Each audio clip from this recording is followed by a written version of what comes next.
মাশাআল্লাহ। আসসালামু আলাইকুম ভিউয়ার্স, আজকে চলে আসলাম পেয়ারা পড়ার জন্য।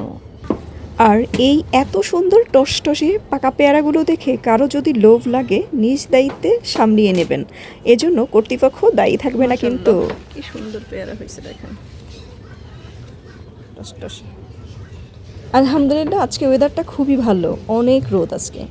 আর এই থোকাটাতে দেখেন কতগুলো পেয়ারা ধরেছে, মাশাআল্লাহ। আসলে এগুলো এত ভালো লাগে খাওয়ার চেয়ে এগুলো ছিঁড়তেই বেশি ভালো লাগে। এটা একটু দেখুন গাইস, কি সুন্দর, মাশাআল্লাহ। আমাদের এই গাছটাতে প্রতি বছর প্রচুর পেয়ারা ধরে আর প্রচুর মিষ্টি এই পেয়ারাগুলো, খুবই স্বাদ কিন্তু খেতে। মাশাআল্লাহ মাশাআল্লাহ। পেয়ারার বোটাগুলো খুব বেশি শক্ত, তাই একটু জোর লাগিয়ে ছিঁড়তে হচ্ছে আর কি। আজকের আকাশটাও কিন্তু বেশ সুন্দর, নীল আকাশ, তার মধ্যে সাদা মেঘ ভেসে বেড়ায়, খুবই ভালো লাগে।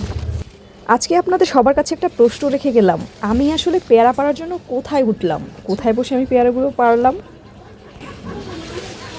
একটু অল্প পাকা, আমার কাছে এটাই বেশি ভালো লাগে। এগুলো একটু অল্প পাকা, কিন্তু এটাই আমার কাছে বেশি ভালো লাগে খেতে।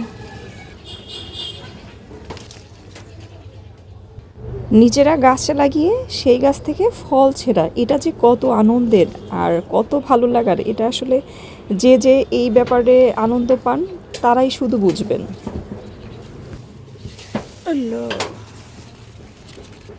আসলে বাজার থেকে তো আমরা সবাই কিনে খেতে পারি, আবার কতই তো খেতে পারি, কিন্তু নিজেরা এরকম গাছ লাগিয়ে সেই গাছ থেকে ফল সংগ্রহ করে সেই ফল খাওয়া, এটার যে কী পরিমাণ আনন্দ, আসলে এটা বোঝানো যাবে না কাউকে। এটা যারা যারা এই কাজগুলো করতে পছন্দ করেন তারাই শুধু বুঝবেন যে এটার আনন্দটা আসলে কতখানি।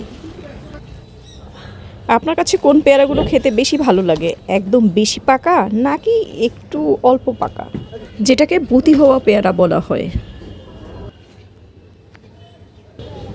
এই যে বুতি হওয়া এগুলো, এই পেয়ারাগুলো খেতে খুব বেশি মজা, একদম বেশি পাকা পেয়ারার চেয়ে এটা বেশি টেস্ট খেতে।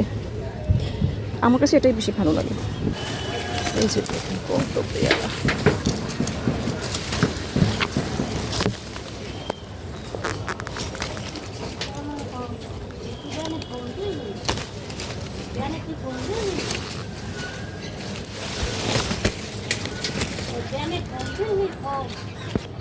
সাথে এটা আমড়া গাছ, দেখেন আমড়া গাছটায় প্রচুর আমড়া ধরেছে, মাশাআল্লাহ। কেউ মাশাআল্লাহ বলতে ভুলবেন না, এত আমড়া ধরছে, যেমন পেয়ারা তেমন আমড়া।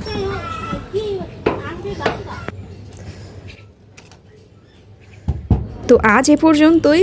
কেমন লেগেছে আজকের ভিডিওটা সবাই কিন্তু কমেন্টে বলতে ভুলবেন না। আল্লাহ হাফেজ।